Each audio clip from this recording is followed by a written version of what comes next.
Akashvani presents Morning News.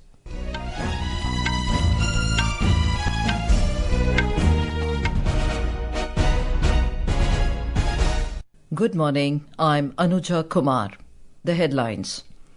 Prime Minister Narendra Modi says India is heading towards being the world's third largest economy from being the 11th largest economy in less than 2 decades. Election Commission directs district election officers of West Bengal to scrutinize documents submitted by people in respect of SIR of electoral rolls by 16th February. Top world leaders to attend India AI Impact Summit in New Delhi next week. Commerce Minister Piyush Goyal asserts interests of farmers fully safeguarded in the India-US trade deal. And in Open Masters Games Abu Dhabi 2026, India's Kishore Kumar Chandiramogan wins gold, Mohammad Ansar bags bronze in men's hammer throw. And now the news in detail. Prime Minister Narendra Modi has said that amid numerous disruptions, this decade has been one of unprecedented development for India, marked by strong delivery and by efforts that have strengthened the democracy. Addressing the ET Now Global Business Summit in New Delhi last evening, he said global pandemics, tensions across the globe, wars and supply chain breakdowns, the world has seen a lot in just a decade. Mr. Modi said he is very proud that despite many setbacks, this decade has been one of development, excellent delivery and strengthening of India's democracy. The Prime Minister said when the last decade began, India was the 11th largest economy. But today, the country is rapidly moving forward and heading towards becoming the world's third largest economy. संकट के समय ही किसी देश के सामर्थ्य का पता चलता है। अनेक डिसरप्शन के बीच भी भारत के लिए ये दशक अभूतपूर्व डेवलपमेंट का रहा है, शानदार डिलीवरी का रहा है और डेमोक्रेसी को मजबूत करने वाला रहा है।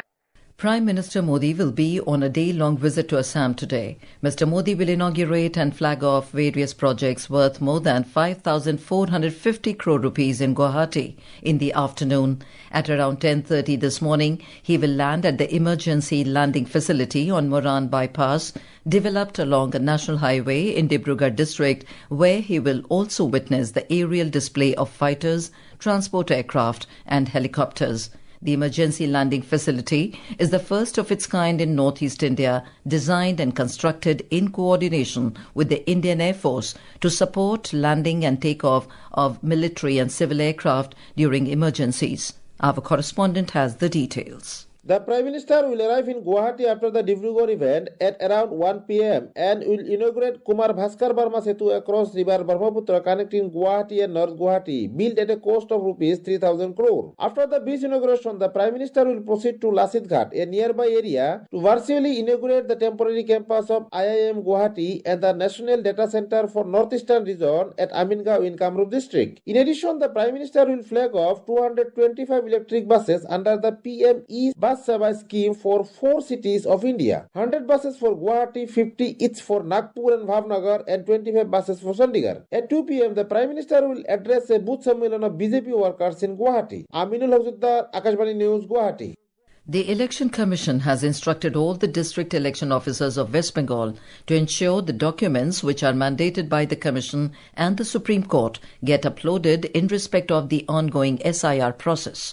The Commission has made it clear that by 5 p.m. of 16 February, all the district election officers or DEOs would personally scrutinize all the documents submitted by the people in the hearing phase. If any unwarranted documents are found uploaded after the scrutiny phase, then the DEOs would be held responsible. The full bench of ECI, presided by the Chief Election Commissioner, held a virtual meeting with the Chief Electoral Officer of West Bengal, attended by the DEOs and special role observers to review the SIR process. Commerce and Industry Minister Piyush Goyal has strongly rebutted the allegations made by Congress leader Rahul Gandhi, terming it a stage-managed, artificial and fake narrative. He was responding to a video allegation shared by Mr. Gandhi regarding the India-US trade arrangement.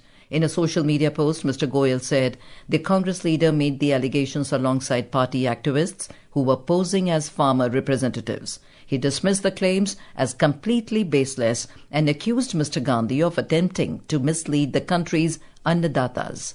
We have protected the interests of all our farmers, and this is an agreement that will help our farmers, fishermen, hardworking youth, MSMEs, startups, artisans, and Vishwakarmas. I've already announced many times that soya meal and maize, that is corn, has not been given any concession whatsoever. Hence, does not hurt any farmers' interests. By repeating it again and again, they're only trying to scare the farmers with their lies.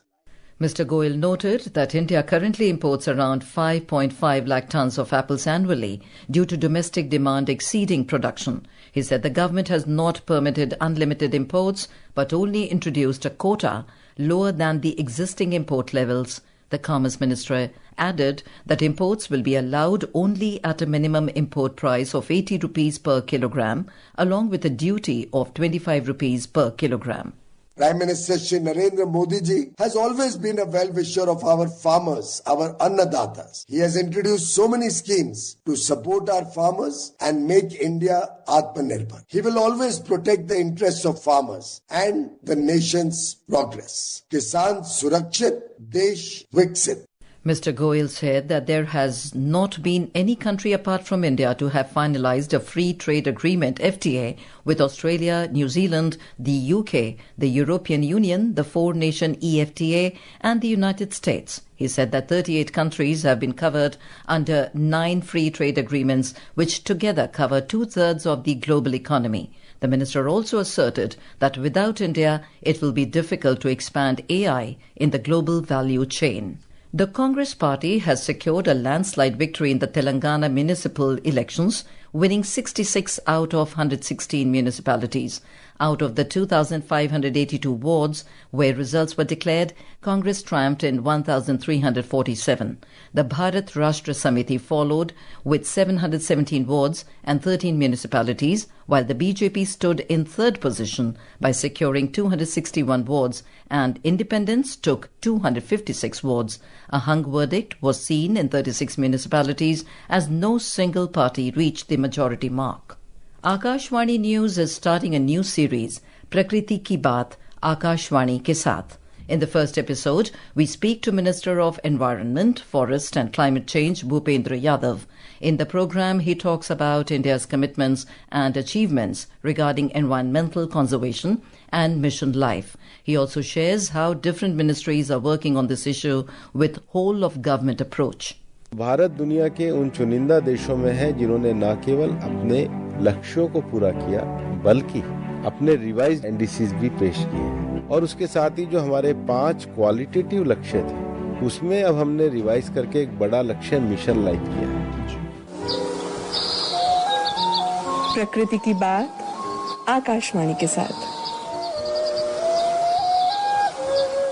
To listen to the podcast, tune in to 100.1 Akashvani Gold at 10 past 5 in the evening today. You can also listen to it on News on AIR app and News on AIR official YouTube channel. This is Akashvani giving you the news. For quick news updates round the clock, follow us on our X handle at AIR News Alerts. And for details of these stories and more, log on to our website www.newsonair.gov.in and download the News on AIR app. The India AI Impact Summit 2026 will mark a historic milestone in global cooperation on artificial intelligence. It will be the first global AI summit to be hosted in the Global South. Our correspondent reports that the summit will take place in New Delhi from the 16th to the 20th of this month. More in this report. The summit underlines India's expanding role in shaping a responsible, inclusive and people-centric AI future. Leaders from 20 countries are scheduled to attend the India AI Impact Summit in the national capital. Ministerial delegations from over 45 countries will participate in the 5-day event. The UN Secretary General and officials from several international organizations will also join the deliberations. Representatives from Global North and Global South will present concrete deliverables. The summit will host over 700 sessions covering AI safety, governance, ethical diplomacy, deployment, data protection, and India's vision of sovereign AI. It will also showcase national skilling initiatives such as Yuva AI for All, which is a free and accessible program aimed at building foundational AI awareness among students and professionals. The summit aims to enhance global collaboration, promote shared standards, and establish India as a reliable partner in using AI for sustainable development. Samar Singh, Kashwani News, Delhi. In international news, the Bangladesh Nationalist Party is preparing to form the next government after winning a two-thirds majority in the 13th Jatiya Sangshad elections. According to official results released by the Election Commission for 297 seats, the BNP has won 209 seats on its own, comfortably crossing the 151-seat threshold required to form a government in the 300-member parliament. More from our correspondent. BNP chairman Tariq Rahman met well-wishers outside his Gulshan residence on Friday, thanking supporters for their backing. Senior party leaders later held a meeting at the BNP chairman's office to discuss transition of power. Standing committee member Amir Khusro Mahmood Chaudhry said preparations were underway for the swearing-in of member of parliament and government formation in accordance with the constitutional procedures. Newly elected MPs are likely to take oath on 16 February, officials said. BNP Secretary General Mirza Fakhrul Islam Alamgir describes the victory as both joyful and emotional. He said restoring the economy, ensuring law and order, curbing corruption and delivering justice will be key priorities. Meanwhile, Bangladesh Jamaat-e-Islami and its 11-party alliance alleges irregularities in vote counting and warn of mass mobilization if complaints are not addressed, while reaffirming support for implementing the July National Charter. Naval Singh Parmar, Akashwani News, Dhaka. And in sports, Indian athletes delivered a strong performance in the men's hammer throw at the Open Masters Games Abu Dhabi 2026, with Kishore Kumar Chandiramogan securing gold and Mohammad Ansar taking bronze in the 30-plus age category.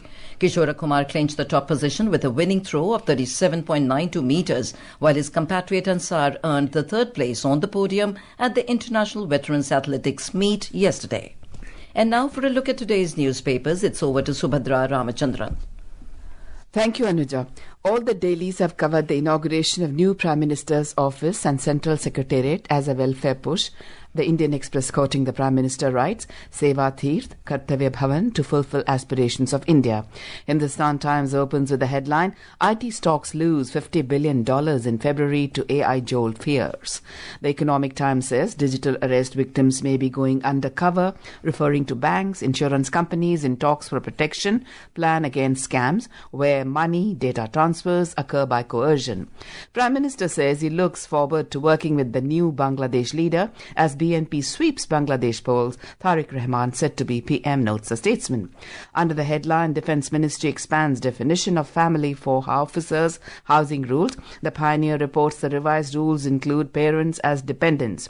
The op-ed in the Tribune cites the magic realism of an India-Pak cricket match, saying it is not just a cricket match, it is a sport's most powerful commercial engine where advertisers are willing to pay between 40 lakh to 1.6 crore rupees for just 10 seconds of TV airtime because the eyeballs are guaranteed. The value of one such match is commonly estimated in the range of 2,000 to 3,000 crore rupees. While the Times of India writes, Indo-Pak clash sends ad rates soaring 25%. Airfares, hotel bookings rise sharply ahead of key T20 World Cup match in Colombo. In one of the largest recruitment drives by an Indian carrier, Indigo looks to fly in 1,000 pilots, finding itself short of crew following the new rest rules for pilots, reports the Economic Times. And finally, in a ray of hope for those with deformities, AIIMS Delhi prepares for India's first phase transplant program, cites the Tribune. And with that, it's back to you, Anuja. Thank you, Subhadra. And now, before we end the bulletin, the headlines once again. Prime Minister Narendra Modi says India is heading towards being the world's third largest economy from being the 11th largest economy in less than 2 decades. Election Commission directs district election officers of West Bengal to scrutinize documents submitted by people in respect of SIR of electoral rolls by 16th February. Top world leaders to attend India AI Impact Summit in New Delhi next week. Commerce Minister Piyush Goyal asserts interests of farmers fully safeguarded in the India-US trade deal.